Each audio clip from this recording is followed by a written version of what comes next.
Have you ever wondered what games you should keep or you should lose? Find out here at Purge Reviews. Samara is a board game put out by Cwali Games. Cwali Games put out these very good, small, kind of medium weight Euro games that I really, really enjoy, but they never seem to get in the pub. They don't seem to be like the ones that knock down the doors, but they're always super solid games. And I find Samara is in that thing. So this is my thing I got off Kickstarter years ago, played it, liked it, wrote a positive review of it, then played it again many, many years later, and it didn't hold up all that well. This, what I would say, is a mediocre game. It's mediocrity at its best. I do like the time track that they're using, and there's some really neat things going on in it. But in order to keep it simplistic, a little bit of what I liked about the game was also abstracted out. Let's talk about that. So first thing is you have this time track, and things that you do cost time. So if you want to take something away down here, fine, but you're going to be in that row for time. So taking things in the smallest time pattern is usually better, unless it doesn't go with your scheduled plan, and then you got to kind of branch out. Now you're going to be gaining tools, because when you move down, you take a building or a tool. Buildings sometimes require tools, so getting the tools first is not bad. And you don't have to get rid of the tools. That's a very important distinction here. You don't get rid of the tools for most of the buildings you're going to build. You just kind of have it. So people kind of get their tools, and with a couple wrinkles, they're just going to kind of stay in that box, and you're just kind of taking turns picking things off as you go. Some things about getting pregnant and moving the women down in order to get additional people, and even that decision seems a little straightforward because you want it to be the shortest possible time. And that seems to be a very easy decision to make. Otherwise, Samara's a very easy game about getting these tools to build these buildings to get victory points. Now, the buildings do not seem to be very balanced. There's one that's like 4 points, don't have to have anything. There's one for 3 points, we don't have to have anything. And there's some that's like 2 points that require tools. There doesn't seem to be a rhyme or reason for it. I don't know. That may bother you. My first run of the game I played last game, I got a 4-point building, which is fairly high, because it just happened to be in the right place at the setup, and that was it. That's okay. The time track is where this game comes alive, I think, where you, as you move down, you're going to be there, and what decision do you want to make? So in that regards, I think it's a fun game, and one that, if you haven't played this time track aspect, that you're going to like a lot of it. I'd like to see this game redone again. I'd like to see it updated for today. I'd like to see maybe a different theme attached to it. Although I really do like that box art quite a bit. Cwali Games, now, if I'm saying it's probably a 6 on the BGG scale, not a bad game, not a great game, but I wanted to come back a few years later and discuss my pros and cons of it. So, I hope that kind of gives you a little bit of an explanation of Samara. For me, it's going to be a Purge. This was once a keeper, but one I'm going to go ahead and let go now. So this is Samara from Cwali Games, which has a really kind of, I don't know, like a mobile app kind of look to it, if you ask me. Look inside, you're going to get a rule book, which we'll take a look at in a few minutes.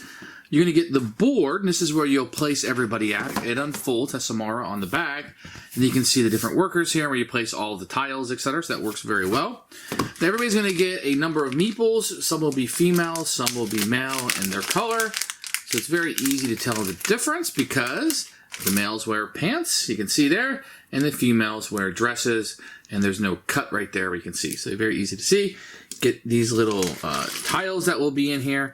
Now these are a little bit harder to see. Some of them have A and B. The calligraphy they use on is kind of odd, and these have very subtle differences on these. So it can be a little tough to see those on the board, and they're kind of tiny. So going to get those in orange, green, yellow, and red. No idea why there's not a blue, but there it is. That was fine to be very similar, and you also get purple here. You're going to get a player board for each of you, which will tell you what each of the buildings do, a place for each of your things, your victory points. So this works out really, really well. You're going to get these 2 time trackers that have the months on them. Very nice, very thick. Then you're going to get any number of tiles here that you will see. Normally they tell you the victory points, if there has a power on it, what's required to buy it, and the victory points, etc. that are on there. So these work fairly well as you're playing through the game. Components are very nice. Didn't really have a lot of issues. Nothing that's blinged out. It's going to be like, hey, I got to get this game for this cool component. But very solid game, as most Cwali games are. So the rulebook is going to be a multi-language rulebook. So it's not going to be too many rules in there. So you're going to have a picture of the components here and a game of setup that you're going to see there on the board. Then as you're going through, you're going to have, jumps right into how you're doing it. It just tells you what your actions are. It doesn't really go through a turn so much, but you can get a tool, get a worker, build a building, or take a vacation, and explains how to do that. And explains over a little bit how to use the time board that you're going to have.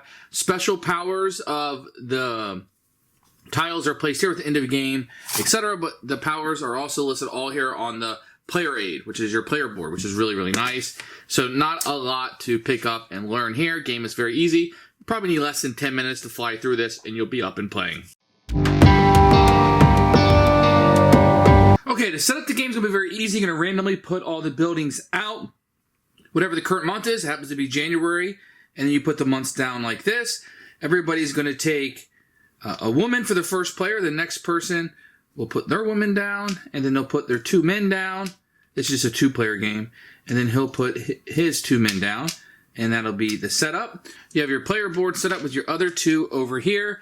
So what's going to happen on turn is the first player that's closest to the board can now take their action. And this is where the game is a little bit. So what you can do is you have 1 worker with 1 power, because there's just 1 worker there. I could take this first board. It has no requirements on it. It's worth 4 victory points. And that's a little stickler about the beginning of the game. If you're just in a good setup, you're going to get something. So you would take your 4 victory point, you would take your worker, put it down on the row that you, or the column that you took it on, and this would go in your victory point pile, and you've taken 4. So you can build a building. And that leaves purple next. They have 1 power and a 2 power here. So that could be 1 plus 2 is 3. So they could go as high as the 3 worker spot over here. And you can go down as far as you want. So let's say they want to go here and they want to grab the saw. They would move their 3 workers to the next month because it's in this column, and they would take the saw, leaving the building there. So they didn't build the building, they just took the tool, and now they have a saw. So the red player has 1 worker with a strength of 2, so they could go up through here. And let's say they want to come here and they want to grab this red one right here. I'm sorry, they could do that because it has 3 workers. They can grab this one. They go to November, and they would also get a saw and put it down. Now, what's going to happen here is because there's nothing here, this will move up, and because this board is completely used, it would go all the way down here and go to the bottom of it.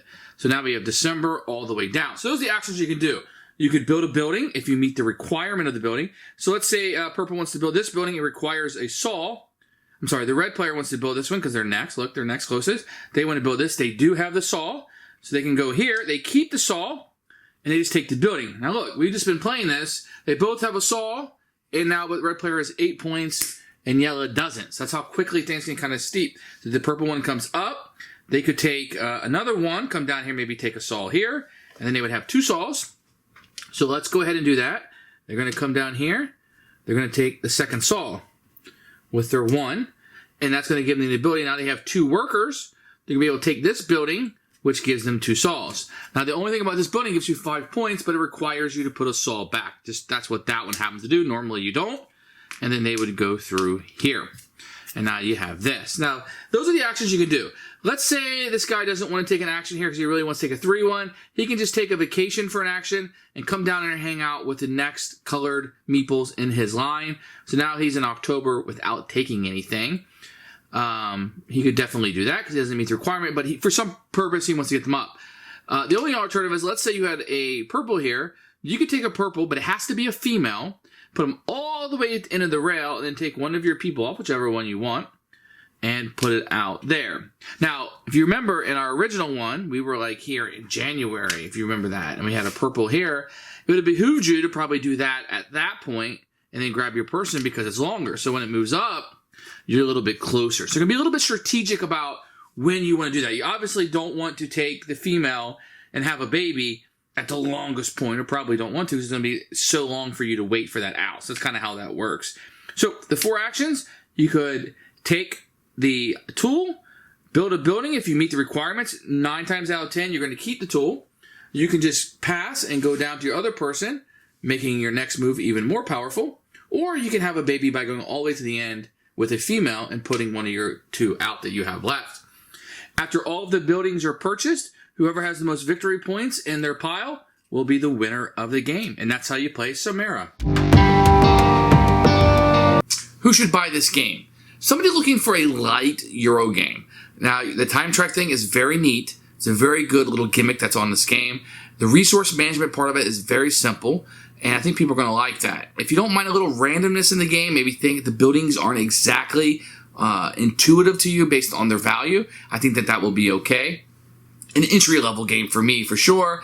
Probably better games out there. It's probably why this one has fallen off the radar. Nobody really talks about it much. Samara is okay. Purge for me.